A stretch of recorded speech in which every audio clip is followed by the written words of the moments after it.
He reached the cabin just before sunset, the sky painted with soft orange light that made everything look calm and quiet. The place always gave him a sense of peace, almost like the world slowed down the moment he stepped out of his truck. The familiar smell of pine trees, the cool air, and the silence of the woods felt like home to him.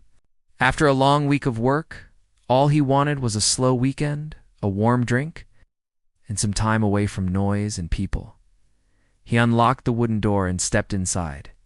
The cabin was simple but warm, with old furniture, a stone fireplace, and the kind of stillness you could almost hear. He placed his bag on the table, took off his jacket, and opened the windows to let in fresh air. It was a habit he enjoyed every time he came here, but something felt slightly different this time. When he walked back outside to bring in firewood, he sensed someone watching him. He looked around, and that's when he noticed the new house on the hill, a short distance away. A woman stood near the porch, arms crossed, eyes fixed on him like she was trying to understand who he was or what he was doing there. He gave a small, friendly wave, but she didn't wave back.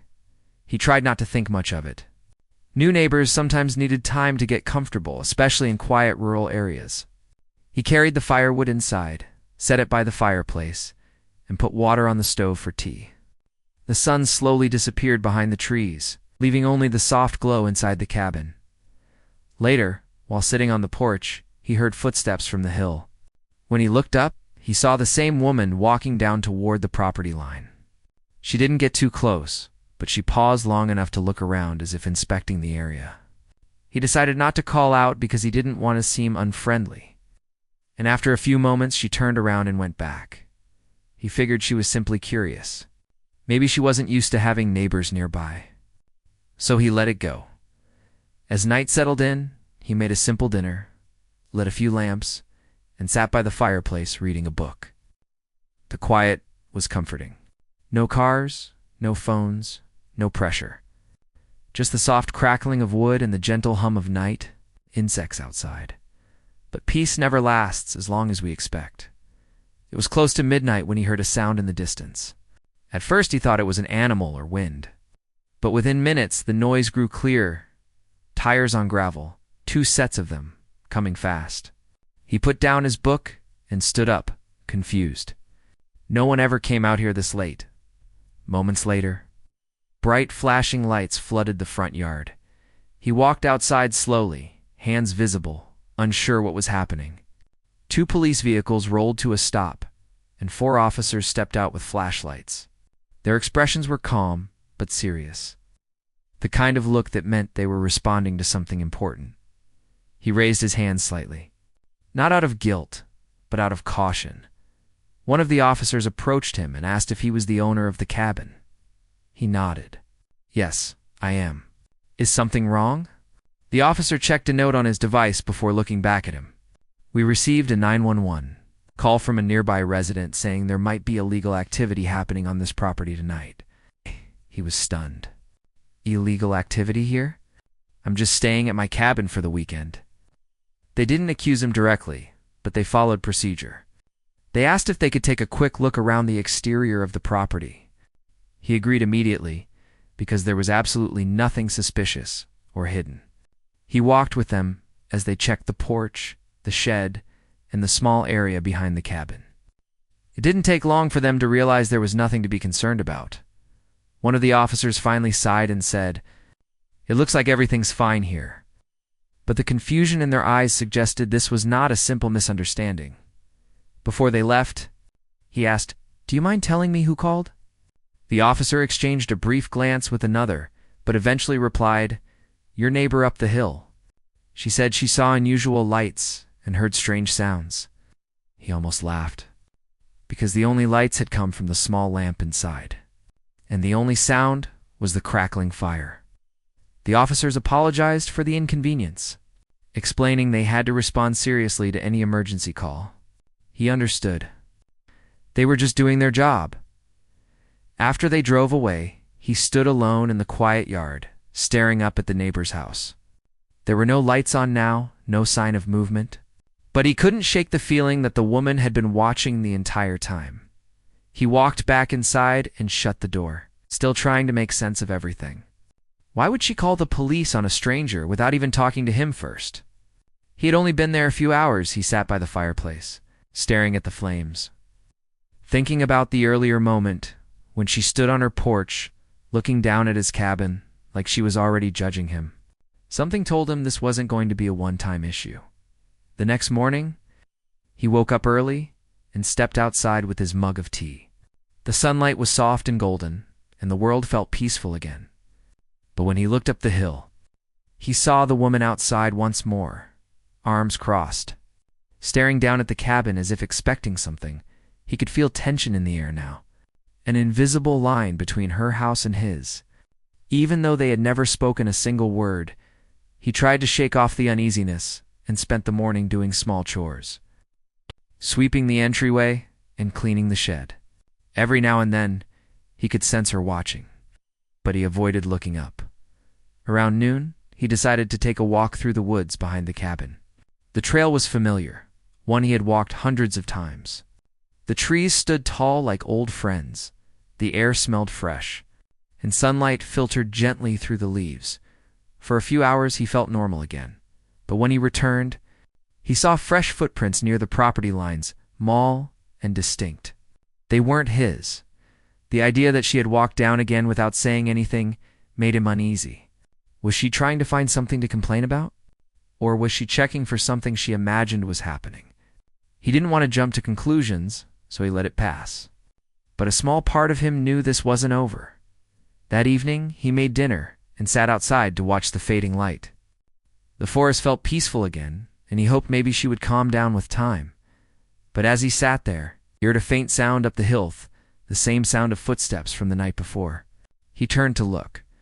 She stood on the edge of her yard facing him. This time, she didn't turn away immediately. She stood there longer, as if studying him, trying to decide something. He stayed seated, not wanting to escalate anything. After almost a full minute, she finally went back inside. When the night grew darker, he tried to relax again. But the thought kept returning. Someone calling the police on you for no reason wasn't a small thing. It meant she had already formed an opinion about him, and not a good one, as he prepared to sleep. He wondered why some people judged so quickly. He wasn't loud, he wasn't causing trouble, he wasn't doing anything other than spending time at his own cabin. He lay in bed listening to the quiet forest. But peace didn't come easily. His mind kept circling back to the flashing lights in his yard and the strange look in her eyes when she stood on her porch and deep inside. He had a feeling, a strong one, that this was only the beginning of something he never asked for. He didn't know what she wanted or why she seemed so bothered by his presence. But one thing was already clear: the next time she caused a problem, it wouldn't be as simple as officers checking the yard and leaving. Something told him she wasn't done yet, and the truth he carried, the truth she didn't know, was going to change everything soon. The next morning began quietly, but inside him there was a different kind of feeling. It wasn't fear or anger, just a slow-building tension that he wished wasn't there. He made tea, stepped outside, and looked toward the hill again. The neighbor's house stood still, no movement, no sign of her. He hoped maybe the events of last night had been a misunderstanding she would regret and wouldn't repeat. But he knew better than to expect that. He sat on the porch for a while, letting the steam from his cup warm his hands as the morning breeze brushed past him. The forest was calm. Birds hopped across branches, sunlight filtered through the trees, and the peaceful rhythm of nature tried to settle his mind. Still, he couldn't shake the memory of the patrol lights flooding his yard. After breakfast, he decided to focus on small repairs around the cabin, things he had been meaning to fix for a long time. It kept his mind busy. He checked the hinges on the shed, replaced a loose step on the porch, and trimmed the branches hanging too close to the roof. But every now and then, he felt that same pair of eyes on him. It wasn't imagination. When he glanced toward the hill, he caught a shadow in the window of the neighbor's house. The curtains moved slightly, then stilled again. Someone was watching. He tried to ignore it. People could be curious, even suspicious, especially if they were new to the area. He didn't want trouble. Maybe a friendly conversation could solve everything. But after last night's 911 call, It didn't seem wise to approach her without understanding what kind of person she was. Around noon, while stacking firewood outside, he heard footsteps coming up the gravel path again. Slow, sharp steps, like someone walking with purpose. He looked up. It was her. She walked straight toward the edge of his yard, but didn't step onto his property. She stood just close enough for him to hear her clearly. "You shouldn't be doing construction out here," she said sharply, as if delivering a warning. He wiped his hands on his jeans, confused. "Construction? I'm not building anything. Just fixing my porch stairs." She narrowed her eyes like she didn't believe him. "I heard hammering and sawing and some other noises. I know what's going on." He stared at her, unsure how to respond. "I live here on weekends," he said gently. "Nothing illegal is happening. I promise." She crossed her arms tightly. "We'll see. Don't think people around here don't notice things." Before he could say another word, she turned around and walked back up the hill. Her steps were stiff and fast, almost angry. When she reached her porch, she stopped, looked back one more time, then slammed her door shut. He exhaled slowly, trying to let the tension flow out with the air. But it didn't. Her words stayed with him. The way she spoke carried more than suspicion, it carried a strange determination. Like she had already decided he was doing something wrong. He shook his head and went back to his tasks. He told himself not to take it personally, but deep down he knew this wasn't normal behavior. By late afternoon, clouds rolled in, covering the sky with soft gray. A light wind picked up, carrying the smell of rain. He set his tools aside and decided to step inside before the weather turned. Just before he reached the door, his phone buzzed in his pocket. It wasn't a number he recognized, but it wasn't a scam caller either. It was the local sheriff's office. A small knot formed in his chest. He answered. "Hello?" A calm voice spoke on the other end. "Sir, this is the county sheriff's department. We received another call regarding your property. Are you available to talk?" He closed his eyes for a brief moment. "Another call?" he repeated. "What was the complaint this time?" "The caller claimed you were cutting trees without authorization and creating unsafe conditions." He looked around his yard, confused. Every tree was untouched. He hadn't cut anything.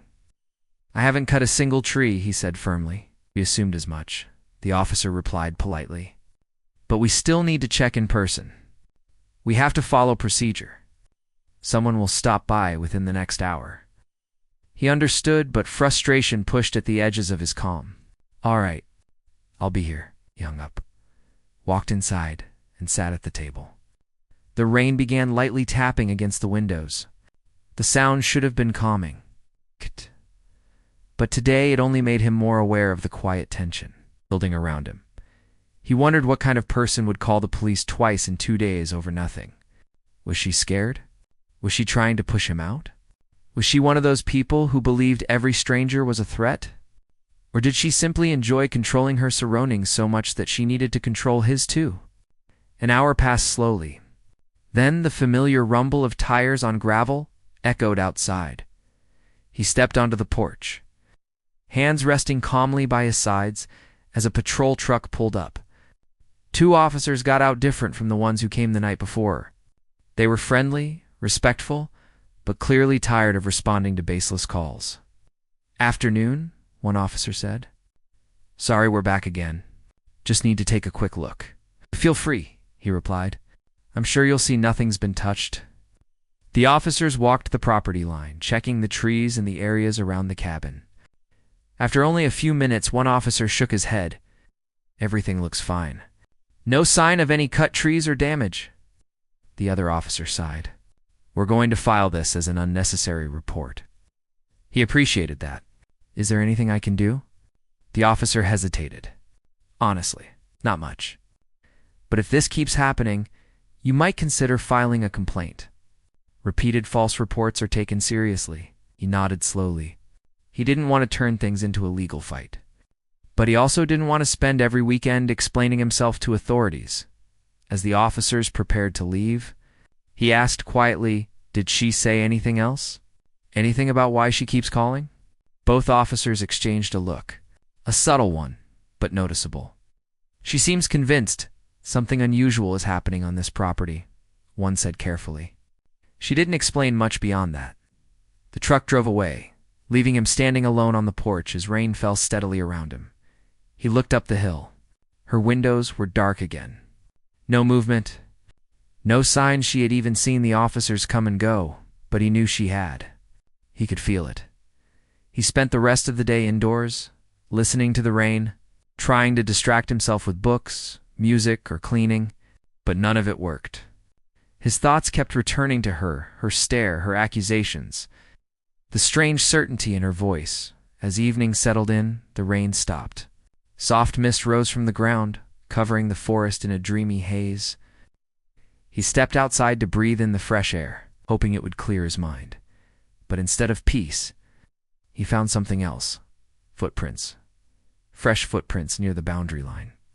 The same size as the ones he had seen before. And this time, they were closer, just a few steps from his porch. He crouched down, studying them. They had been made recently, maybe within the hour. The soil was still slightly wet. The edges of the prints were clear. She had been here, not at the top of the hill, not halfway down, but right here, near his porch. While he was inside, he stood straight slowly, a chill running down his back despite the calm weather. It wasn't fear, just a deep discomfort that settled in his chest. He looked toward her house again. A single light was on now, glowing faintly behind a curtain. Someone moved past the window, silhouette crossing from one side to the other. He didn't know if she was watching him right then, but he could imagine her standing behind those curtains. Observing every step he took, he went back inside and locked the door, something he rarely did out here. The cabin had always felt safe, but tonight he didn't trust the quiet. He sat at the table, the room dim except for a small lamp, and thought about everything that had happened in just 2 days. The police calls, the confrontations, the footprints. None of it made sense. What did she think he was doing? Why did she care so much? Why was she so sure he was up to something wrong? He wanted answers, but he knew approaching her might only make things worse. Later that night, as he lay in bed listening to the soft hum of the forest, he realized something important. She wasn't simply suspicious of him. She was looking for something, searching, watching, waiting for a reason to call authorities again, and he had a feeling she wouldn't stop until she found what she was looking for. Evan, if it didn't exist. This wasn't just a neighbor being cautious. This was becoming a pattern. A pattern. With no clear reason, but he suspected the real reason would reveal itself soon. And when it did, it might explain everything. The next morning, the forest felt strangely quiet, as if even the wind was waiting for something to happen. He stepped outside with his cup of tea, trying to settle his thoughts, but his eyes kept drifting toward the hill. The neighbor's house stood still as always, but he couldn't shake the feeling that she was behind one of those curtains. Watching, the fresh footprints from the night before still bothered him. They weren't marks left by someone simply passing by. They were too close. Too deliberate, almost like someone had stopped right near his porch and stood there for a moment. He tried to push the thought aside. Maybe she had only come down to look at something. Maybe she was just curious or overly cautious. But deep down, he knew it was more than that. After breakfast, decided he couldn't stay inside all day, worrying about what she'd do next. He grabbed a map of the property, some old documents he kept in the cabin, and walked to the table near the window where the morning light was strongest. He spread the papers out and studied them. It had been years since he bought this cabin, but he still remembered everything the previous owner explained about the landlines, the boundaries, and the history. His property was clearly marked, every inch of it, so why did she keep acting like he didn't belong there? As he examined the map, he heard a knock on the door, 3 light knocks, followed by silence. His heart jumped slightly. He wasn't expecting anyone. He opened the door cautiously. A middle-aged man stood outside wearing a county jacket. His vehicle was parked a few feet behind him. "Morning," the man said with a polite smile. "I'm with the county land office. Are you the owner of this cabin?" He nodded, stepping aside slightly. Yes. Everything all right? The man adjusted the clipboard in his hands. We received a report about a possible boundary issue near this area. The caller stated someone may be using land that isn't theirs. We're required to follow up. He felt a wave of frustration wash over him, but he remained calm. Let me guess she made the report. The man didn't confirm it directly, but his faint smile said enough. We just need to verify that everything is in order. Mind if I take a look at your documents? Of course, he said, and invited him inside. He handed the man the property papers, old maps, the purchase agreement, and everything else he had. The county worker reviewed each sheet carefully, tracing the boundary lines with his finger. After a few minutes, the man looked up. Everything here seems correct. No issues at all, he nodded. I thought so. I'm not sure why she keeps making these calls. The man sighed quietly. Some people get nervous about new neighbors. Others just get territorial. But your documents are in perfect order. There's no mistake. If anything, it looks like part of your land actually stretches a bit closer to her yard than she probably realizes. That explained more than he expected. So she might think I'm on her land, he said. Exactly, the officer replied. But you're not. And if she continues making false reports, the county may have to speak with her directly. The man returned the documents, shook his hand, and left. His truck disappeared down the gravel road. Leaving the soft crunch of tires echoing in the still morning, he stood alone again. But this time he felt something shift. The problem wasn't confusion. It wasn't misunderstanding. She didn't know the truth about the land. And when she found out, she probably wouldn't like it. He spent the next few hours cleaning the cabin, trying to get his mind off things. But around midday, he heard raised voices outside. Not loud enough to be a fight, but enough to catch his attention. He stepped onto the porch. The county worker from earlier was back, but this time, he was at the top of the hill, speaking to the neighbor. She stood on her porch, arms crossed, her face tight with anger. Even from a distance, he could hear her tone, sharp, defensive, accusatory.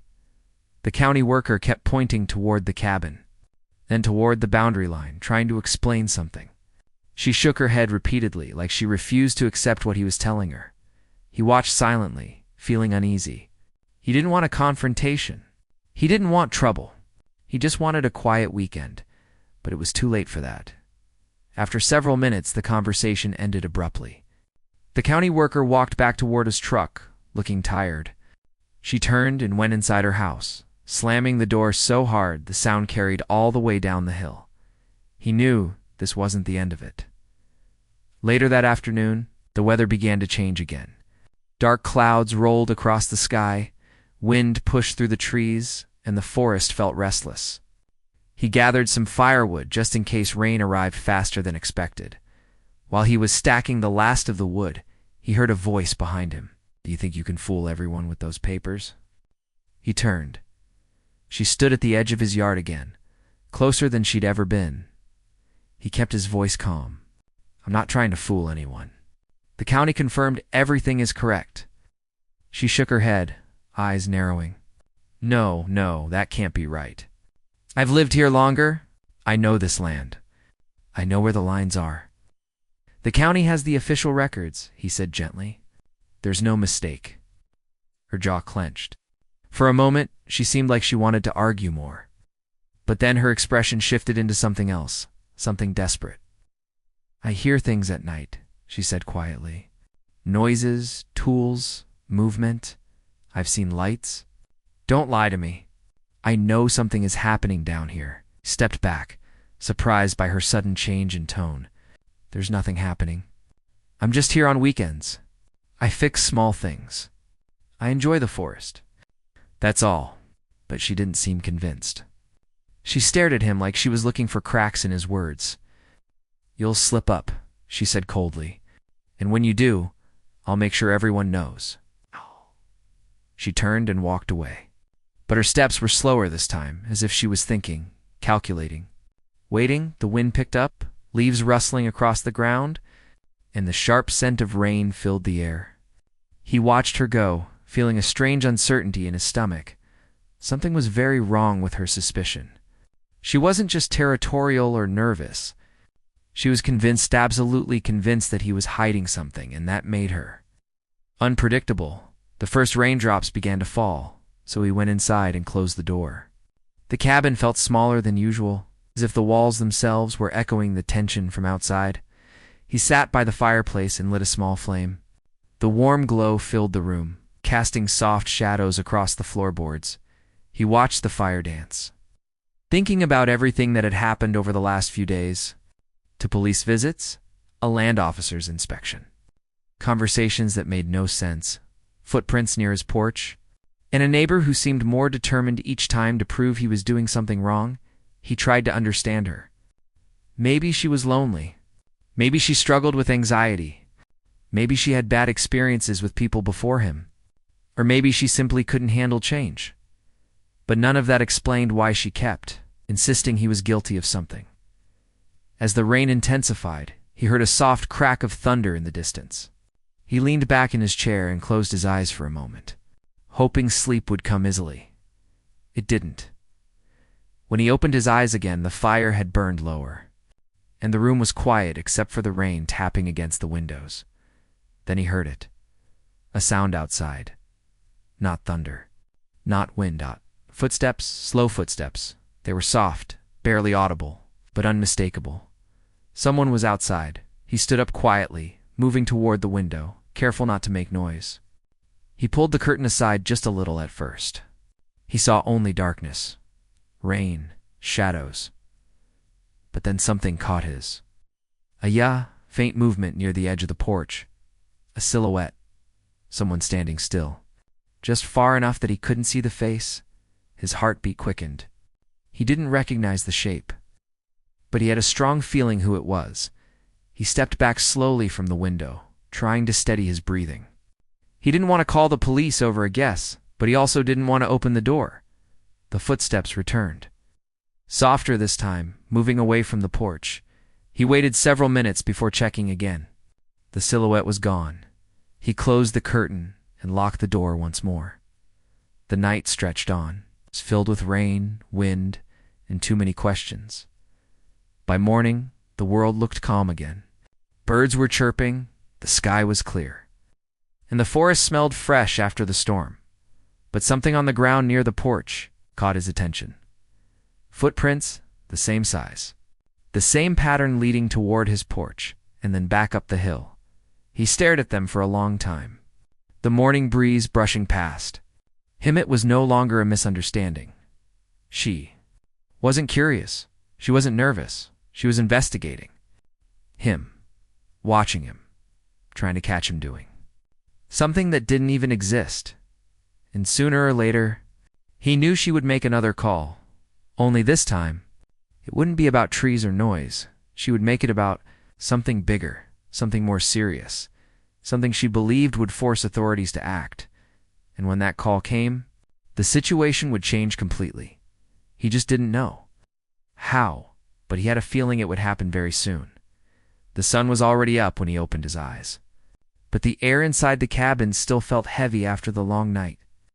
He lay still for a moment, trying to gather his thoughts.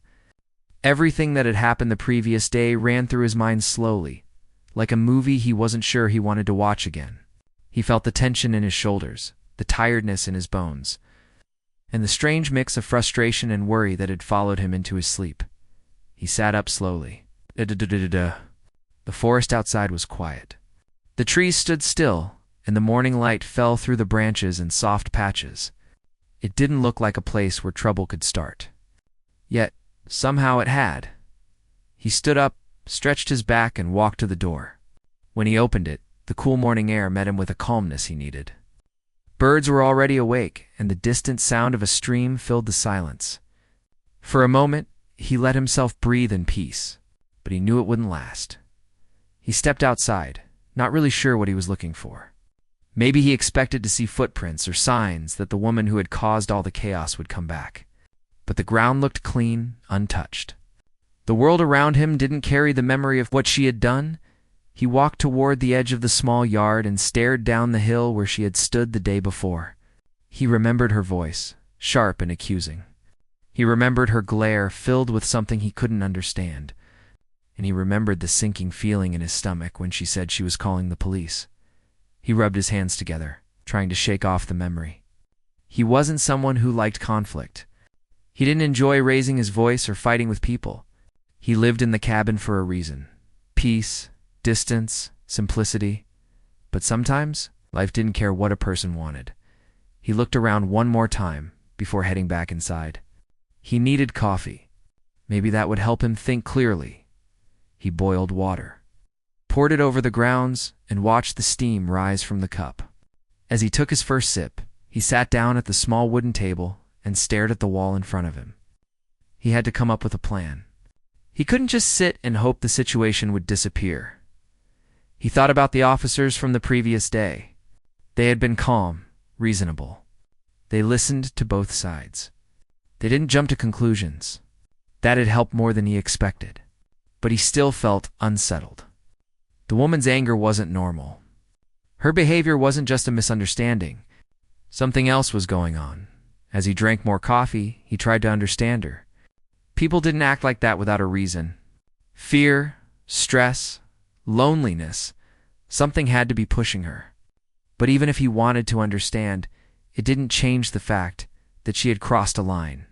She had come onto his land. She had accused him of things he hadn't done. And she had called the police on him. He sighed and leaned back in the chair. Maybe she expected him to get scared and leave. Maybe she just didn't want him there. But the land wasn't hers. The cabin wasn't hers.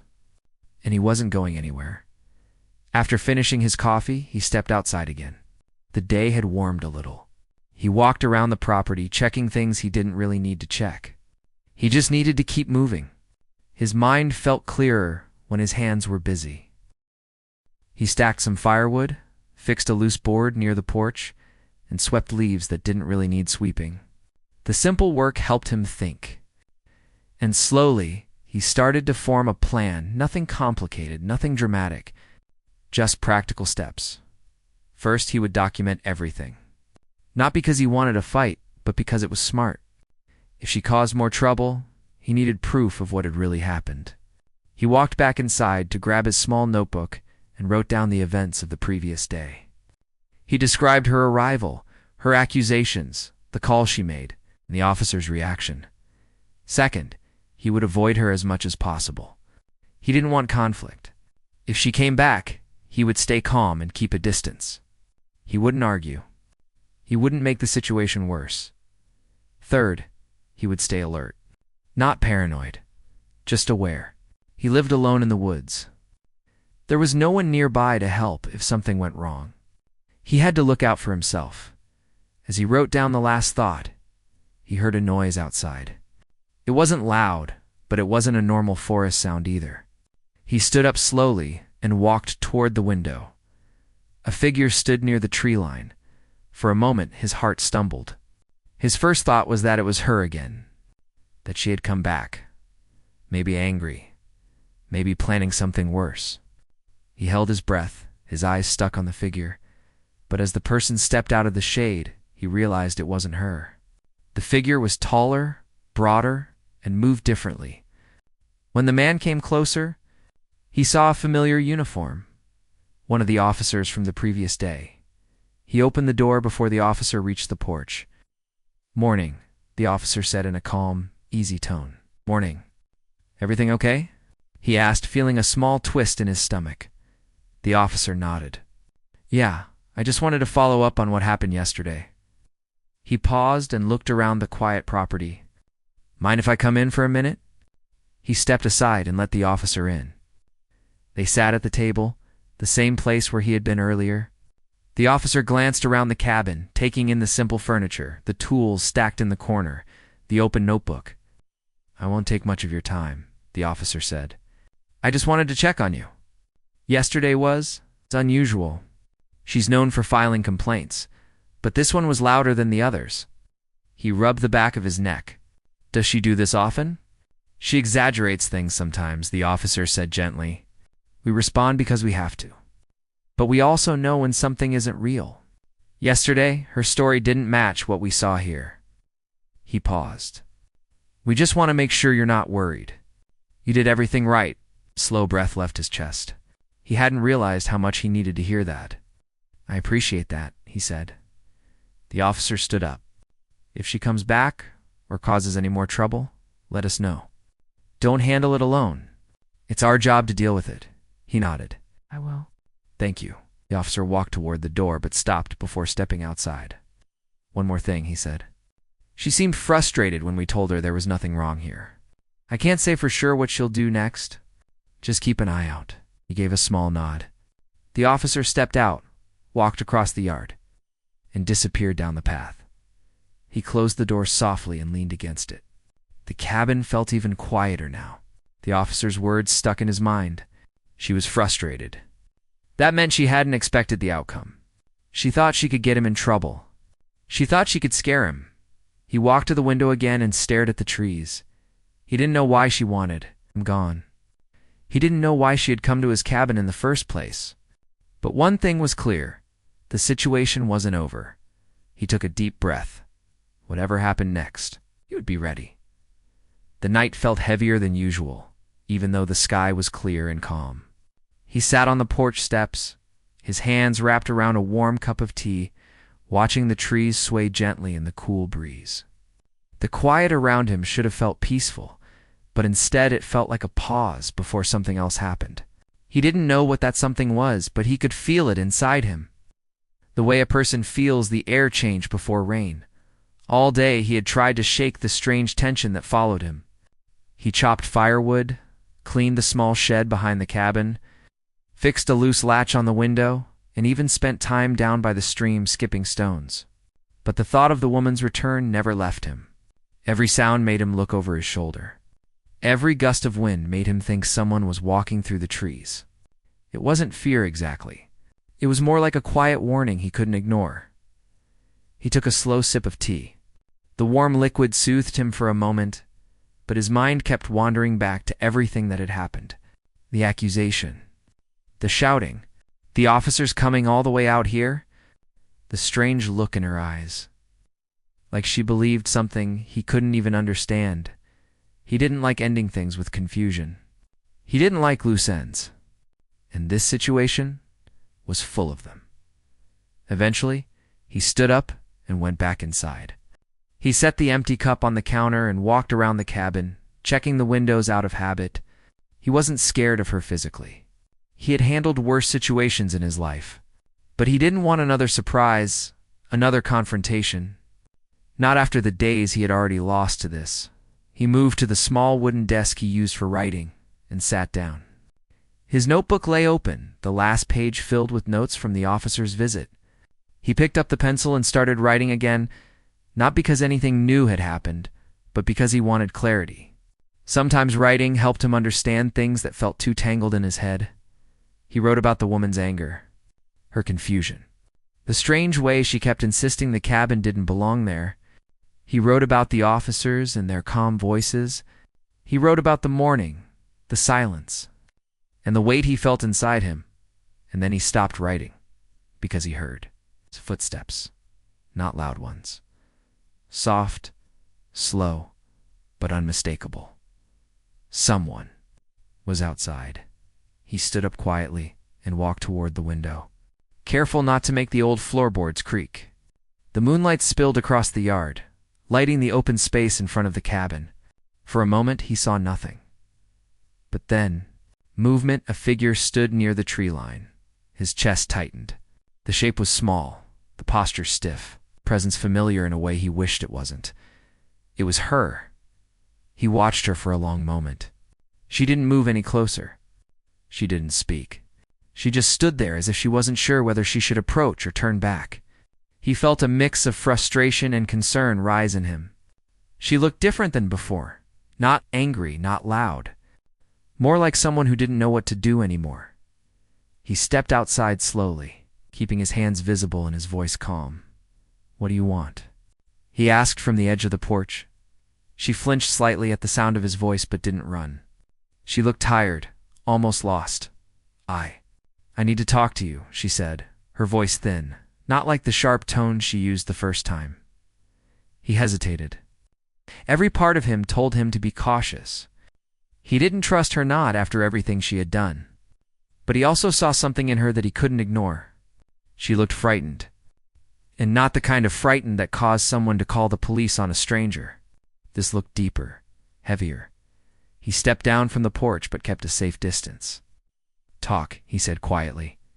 She took a shaky breath. "I wasn't supposed to come here again. They told me to stay away. But I can't stop thinking about it. I need to understand." "Understand what?" he asked, his voice firm. She pointed toward the cabin, her hand trembling. "This place. I saw something here years ago. Something I didn't think anyone else knew about. And when I saw you living here, it scared me. I thought someone brought it back. I thought everything was happening again." He frowned, confused. "What are you talking about?" She lowered her gaze to the ground. "My brother used to come out here. This spot, this land. He built a small shelter years before you came. It wasn't a real cabin, not like yours. Just wood and nails. But he never came back after one winter. We searched for him everywhere. For months. And then the shelter collapsed. Or someone took it down. I thought the forest swallowed everything. But I never forgot this place." He listened silently, trying to piece together what she was saying. She continued, her voice cracking slightly. "When I found out someone built a cabin in the same spot, I panicked. I thought maybe someone found something of his. Maybe someone knew something. Maybe you knew something. I called because I was scared. Not because you did anything wrong." She shook her head. "But I handled everything badly." "I know that now." He took a breath, surprised by the heaviness of her words. This wasn't the person he had met earlier, the angry, accusing woman who acted like he had no right to be here.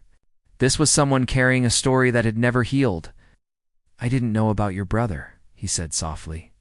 "No one told me anything when I bought this land. There was nothing here when I arrived. No shelter. No sign of anyone. Just empty space."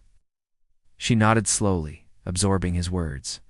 "I realized that yesterday, when the officer said everything looked normal, but I still couldn't shake the feeling. I kept thinking about the past, twisting it into something else. I let fear turn into anger. I made a mess."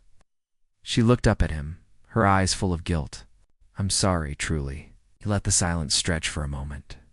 He watched her closely, trying to decide what to do with this sudden truth. He wasn't someone who forgave easily, but he wasn't someone who held on to bitterness either. "I don't know what happened to your brother," he said. "But if you want to look around tomorrow, in the daylight, you can. Maybe it'll help you find some peace." Her eyes softened with relief. "You'd let me do that? Even after everything?" "Yes," he said simply. "Everyone deserves answers." She stood quietly for a moment, wiping her eyes with the back of her hand. "Thank you. I didn't expect you to say that," he nodded. "Go home for now. Rest. Come back when the sun is up." She gave a small, grateful nod and slowly walked back toward the trees. Before disappearing into the shadows, she turned around once more. "I'm sorry," she said again. "For everything." He didn't reply. He just watched her leave when she was gone. He returned to the porch and sat down, letting the night settle around him once more. The tension in the air slowly faded, replaced by something quieter, maybe not peace, but the beginning of it. He stayed outside for a long time, thinking about how strange life could be, how people carried stories no one else knew, how fear could twist memories, how misunderstandings could grow into battles neither side wanted. Tomorrow, things would be different. She would come back, and maybe they would find something that gave her closure. Or maybe they wouldn't. But at least she wouldn't see him as an enemy anymore. He looked at the cabin behind him, the place he had built to escape the noise of the world. It wasn't perfect. It wasn't big, but it was his. And now, for the first time since everything began, he felt like he could breathe inside it again. The forest around him rustled softly, as if it too was letting out a long breath. Whatever came next, he knew he would face it calmly, because now the truth was out, and the truth finally had shut everything else down.